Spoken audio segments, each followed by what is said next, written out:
Nós tivemos, na semana passada, mais um julgamento no âmbito da Suprema Corte em relação à nomeação para cargos de gestão nas empresas estatais brasileiras.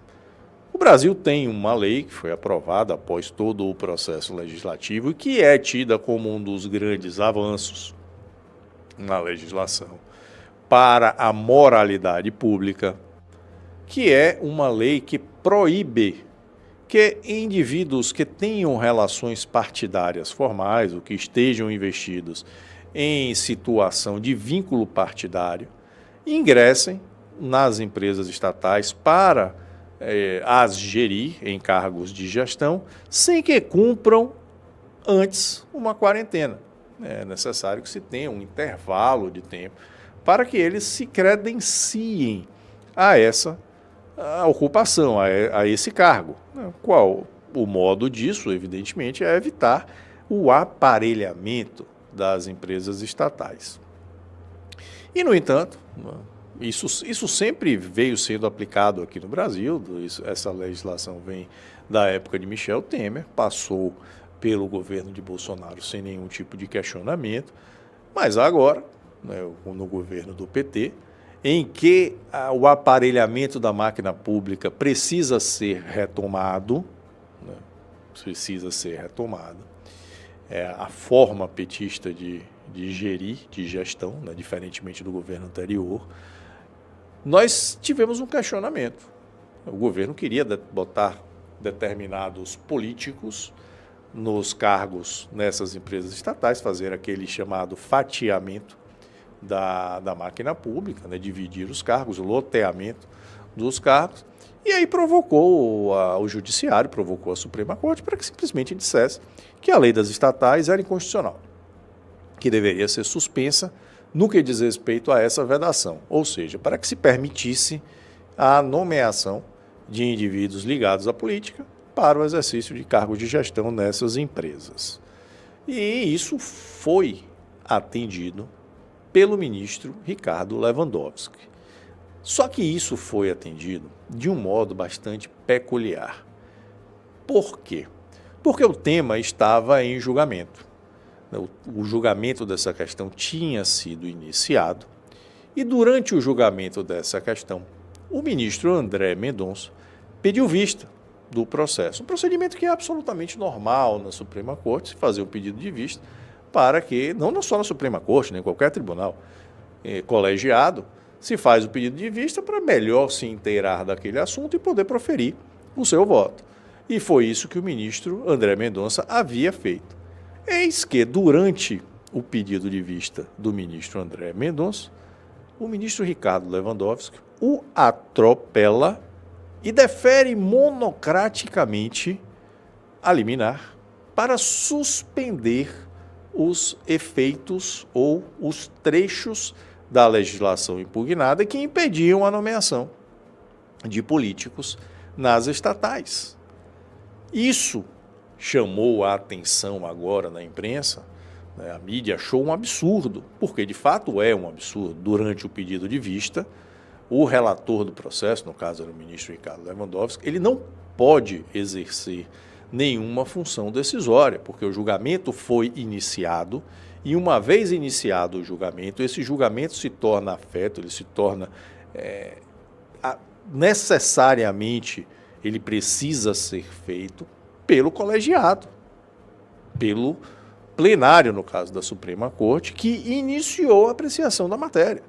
Então, enquanto há o pedido de vista, esse pedido de vista suspende a deliberação dos demais ministros. E o ministro Lewandowski ignorou isso, ignorou de modo peremptório, atropelou o ministro André Mendonça, que na prática significa desconsiderar que o ministro André Mendonça estava em vista do processo e deferiu sozinho a liminar. E aí a mídia, claro, acordou para isso e disse, isso é um absurdo, o processo estava em vista e ele não poderia ter feito isso. Inclusive, o próprio ministro André Mendonça, logo após isso, devolveu imediatamente o processo para que o julgamento fosse concluído. E, mais uma vez, sem suscitar uma questão de ordem, né? Porque isso caberia uma questão de ordem para que a presidência da Suprema Corte definisse se pedido de vista ainda vale alguma coisa ou se só vale pedido de vista quando for requerido por ministro que não tenha sido nomeado pelo ex-presidente, por Jair Bolsonaro. Por que eu digo isso?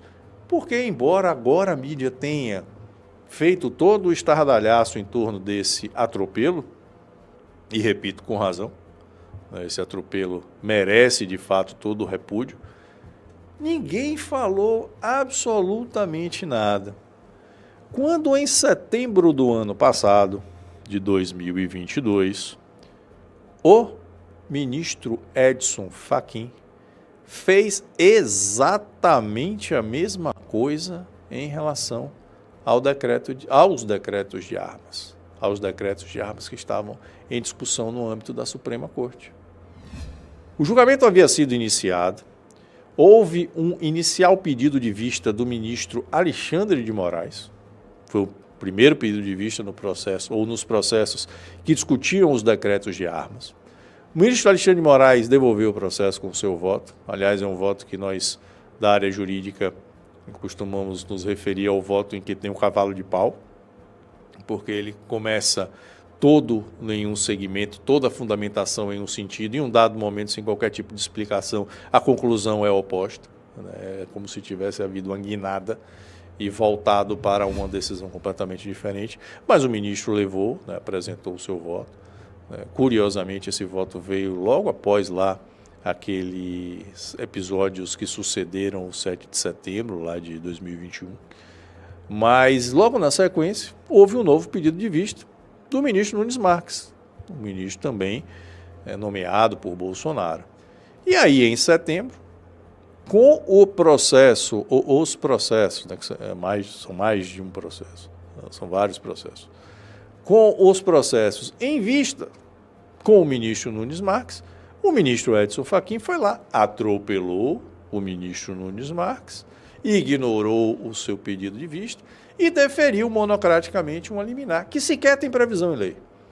Que a liminar, ela não é decisão monocrática na ação direta de inconstitucionalidade, como eram as ações que estavam impugnando os decretos de armas. É uma diferença, uma questão jurídica, mas em ação direta de inconstitucionalidade, a liminar é ato colegiado. O ministro Edson Fachin desconsiderou completamente o pedido de vista, desconsiderou que sequer existe liminar monocrática em ADI e deferiu a liminar. Imediatamente o processo, ele puxou o processo de volta, ele como relator não poderia fazer isso, seria no máximo a atribuição do presidente do tribunal, mas ele ignorou o pedido de vista, pediu de volta ou chamou de volta o processo, colocou a sua liminar deferida e já colocou ela para ser apreciada, o resultado foi 9-2.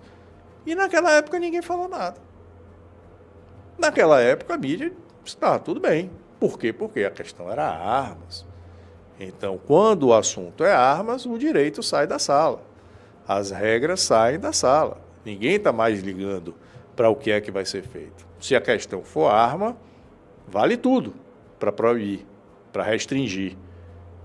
E é curioso como agora, quando a questão não era arma, ou não é arma, e é uma questão que é cara a diversos segmentos políticos, principalmente porque isso joga por terra a moralidade da administração pública brasileira, e aí se descobre que esse atropelo não poderia ser feito. Aí agora há uma indignação. Indignação, no mínimo, seletiva. Absolutamente seletiva. Porque ninguém, repito, reclamou, ninguém falou nada na grande mídia quando o atropelo foi para suspender os decretos de armas.